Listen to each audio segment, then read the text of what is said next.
Assalomu alaykum barchaga. Demak, 5-kunimizga ham yetib keldik. Bugungi writing topshirig'imizda, ya'ni writing darsimizda IELTS Writing Task 1 da ko'p uchraydigan yana bitta savol turi map haqida gaplashib o'tamiz.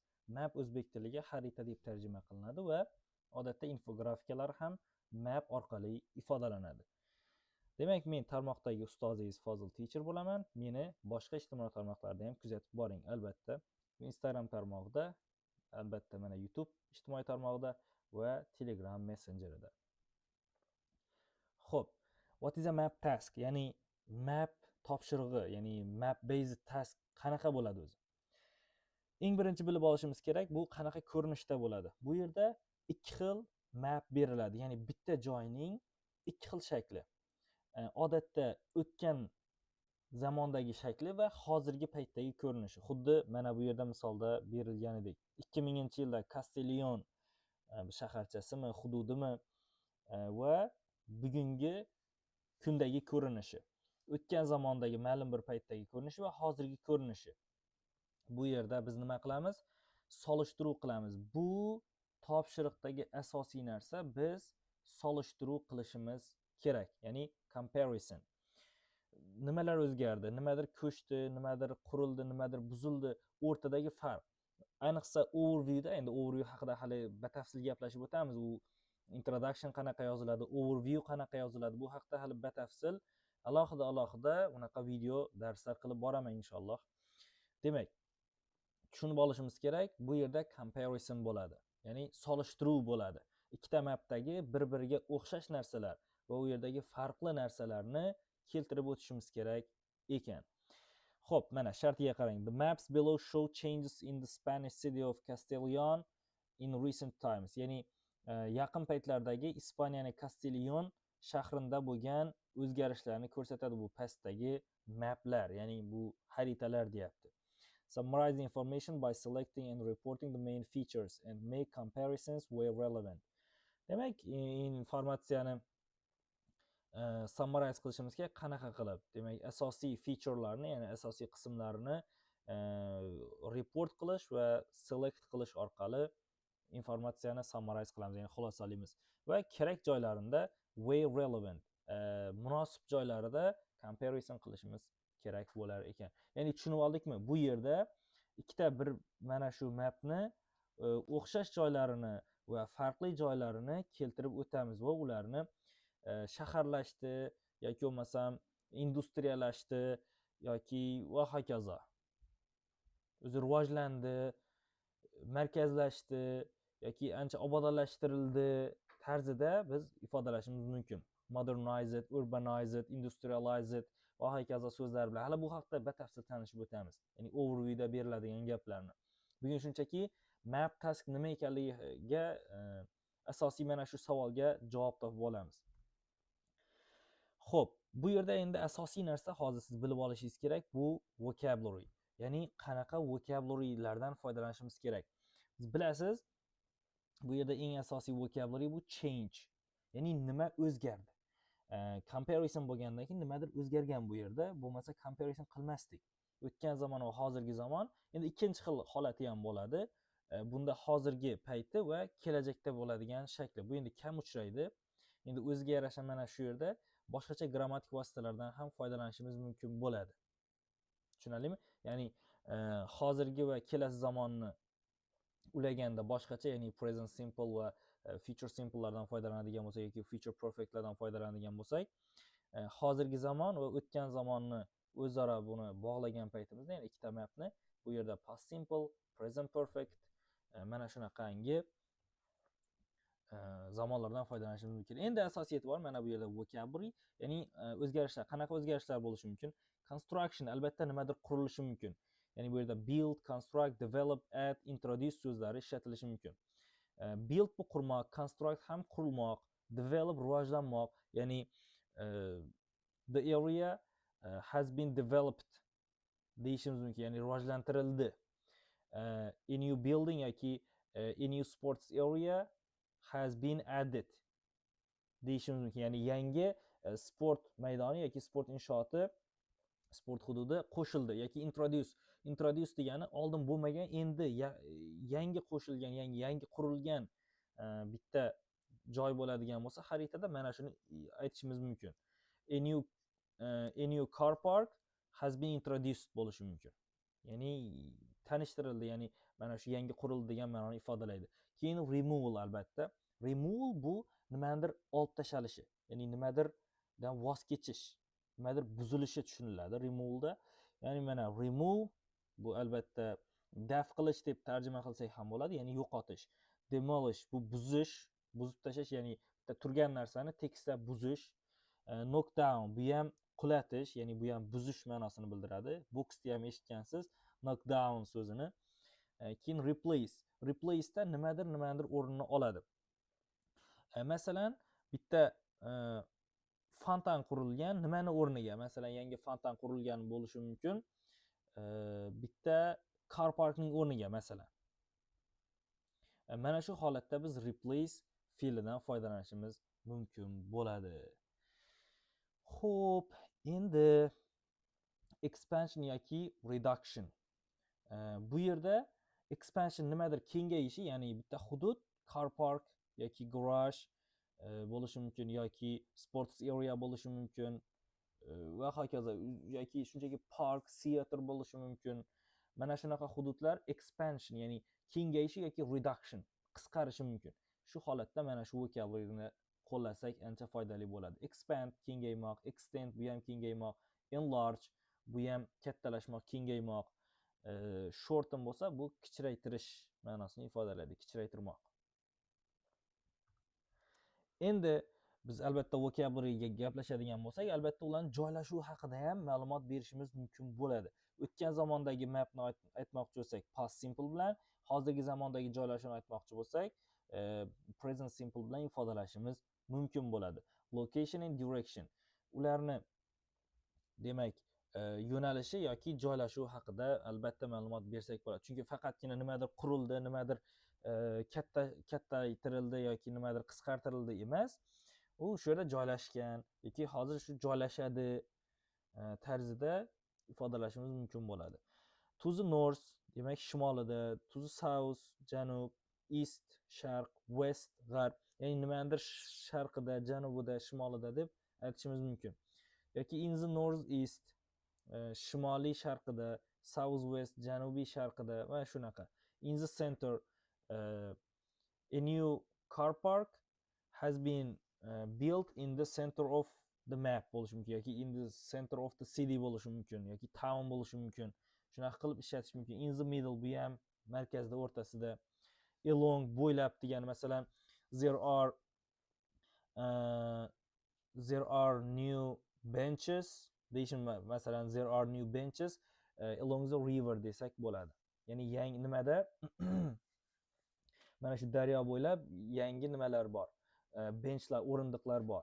Yoki beside yoki next to, mana yonida. Beside ham yonida degan ma'noni ifodalaydi, ya'ni yonma-yon joylashgan nimalarni. Masalan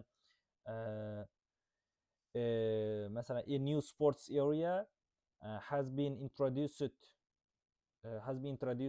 next to the old bank bo'lishi mumkin. Eski bankning yonida qurib mana shu yerda ish faoliyatini boshladi deb aytishimiz mumkin. Yoki opposite, qarama qarshisida, around atrofida, surrounding bu ham mana shu o'rab olgan ma'nosini ifodalaydi. Between juda ham ko'p qo'llanadi, biling, juda ham ko'p qo'llanadi. A and B, A va B predmetlarning o'rtasida degan ma'noni bildiradi between. Keyingi albatta place. Biz joylarni qanaqa ifodalaymiz? Odatda ko'p ishlatiladigan joy nomlari mana shu yerda berilgan. Residential area. Bu insonlar yashaydigan hudud. Ya'ni uylar, mana shunaqa joylar residential area deyiladi. Housing estate, road bu yo'l degani, street ko'cha, main road bu asosiy yo'l, ya'ni kattaroq yo'l bo'ladigan bo'lsa, mana shu main road. Endi bu magistral emas, ya'ni motorway emas, bu main road, ya'ni asosiy ko'chaning asosiy yo'li. Footpath bu demak piyodalar yo'lagi, pathway bu ham piyodalar yo'lagi, ya'ni yo'l chetida piyodalar uchun qurilgan yo'l bo'ladi-yu, ana shu. Ya'ni shu kengaytirildi yoki yo'qotildi deyishimiz mumkin. The old pathway has been removed deyishimiz mumkin. Mana shunday. Bridge, ko'prik bu ham ko'p uchraydi. Roundabout bu yo'lni mana shunaqa qismi bo'ladi. Mana bunaqa atrofida mashina mana bunaqa qilib aylanib o'tib ketadi-yu. Mana shu narsa, ya'ni aylanma harakatlanadigan chorraha. Mana shu roundabout deyiladi. Park bu albatta biz biladigan park, yashil park. Green area bu ham shu park ma'nosini ifodalaydi. Shops, do'konlar, commercial area bu savdo sotiq markazlari, commercial area. Factory, zavod, industrial area, industrial area deganda endi bu sanoatlashgan hudud, ya'ni zavodlar, fabrikalar, mana shunaqa joylar industrial area deyiladi. Keyin school bo'ladigan bo'lsa, maktab, hospital bu albatta shifoxona ma'nosini ifodalaydi. Bular ko'p uchraydigan joylar. Museum bor bu yerda, bu ham qolib ketgan ekan. Museum bor, keyin cinema bor, bu ham ko'p uchraydi. Theater bor. O'zbekistonda ko'p uchramasligi mumkin, lekin ko'p odatda ular chet elni, Britaniyani yoki shu joylarni xaritalarini beradi. Bu yerda ko'p uchrashi mumkin. Grammatik strukturalar juda ham qiziqarli joyga yetib keldik. Grammatik strukturalarda eng ko'p ishlatiladigani bu passive voice. Hozir mana ko'ryapsiz, has been added deyapman yoki had been introduced deyapman. Bular hammasi nimada? Passive voice da berilyapti. Tushunarlimi? Biz boshqa ilojimiz yo'q. Ya'ni to'g'ridan to'g'ri endi uni kim qilganini ayta olmaymiz-da, ya'ni kim qilganini biz bilmaymiz. U kim qurgan uni? Har bittasini har xil tashkilotlar qurgan bo'lishi mumkin. Shuning uchun uni kimdir qurdi deb ayta olmaymiz. Shuning uchun qurildi, bitkazildi, olib tashlandi tarzida qo'llasak yaxshi bo'ladi. Ya'ni uni ishni bajaruvchisini anonim holda qoldiramiz. Bu yerda passive voice mana a new road was built to the north of the city. Demak, yangi bitta yo'l shaharni janubiy qismida qurilgan mana was built. O'tgan zamonda qurilgan. The park was replaced by a shopping mall. Demak, park nima bilan o'rn almashgan, ya'ni o'rniga nima qurilgan? New shopping mall, shopping mall. Bitta savdo markazi o'rnini egallabdi parkni. Tushunarlimi? Mana shunaqa tarzda ifodalanadi. Keyingi grammatik strukturamiz bu used to. Voy, bu juda ham zo'r. Buni bilmaydigan bo'lsangiz aytib o'taman, bu past simple uchun qo'llanadi. Ya'ni o'tgan zamonda nimadir bo'lgan, u hozirda bo'lmaydi. Ya'ni o'tgan zamonda bitta sodir bo'ladigan narsa hozirda u sodir bo'lmaydi. Mana shuni ifodalashda qo'llanadi. Ya'ni misolga qarang. The farmland used to occupy the southern area. Ya'ni mana shu farm area, ya'ni farmland degan joy endi fermer hududi yoki mana shunaqa ekin-tikin maydoni degani. Ekin-tikin maydoni hududni qanaqa joyni? Janubiy qismini egallagan edi. Hozirchi yo'q. Hozir farmland yo'q u yoki boshqa joyda. Tushunarlimi? The area used to be mainly residential. Mana bu gapga qarang.